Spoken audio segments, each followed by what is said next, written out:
Nelson Chamisa, president wemene opposition munyika yeZimbabwe, vazodzifambira nhau za 2023 dzema elections dziri kupisa dzacho, vadzifambira nemashoko avo vaya vakataura aiwa pamasocial media handles avo aita kuti vanhu vabva vaona kuti aiwa Nelson Chamisa amene kuti ari kumboplana kudii sanapinda mashoko ataura akonzeresa bongozozo, akonzeresa nharo kana ruzha. Ndoti bva wasubscribe wolike wotina on the bell icon, ndokuti anoenda paextend pake post achiti convey for greetings fellow citizens.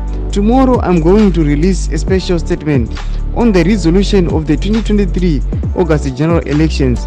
Watch the space. God bless you.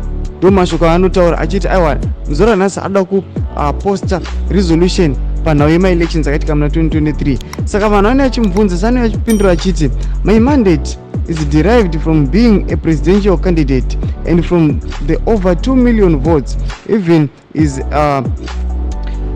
in a shambolic election. Ndo mashoko anotaura kana Nelson Chamisa achiti aiwa nyangwe vanhu vakamuti aiwa Nelson Chamisa unotudza nhema hapana zvavanombo executa, asi Nelson Chamisa anoti aiwa unyange mukataura izvozvo ini chinondidriver i2 million votes yangu yandinayo yekuti ndo inondidriver, vanhu vangu ndo vanondipusha kuti ndi-advance kuisa change munyika yeZimbabwe, ndi-advance fambira nhau dzema-elections akaitwa fraud mugore rapfuura. Chimbotudze mafunguro enyu muri kudii pamusoro mashoko aiwa abudiswa naNelson Chamisa achiti muzara nhasi ada kuita resolution yema-elections emuna 2023. Pinai comment section medu kuti mafunguro enyu, musanga no subscribe or like, chinotina on the bell icon.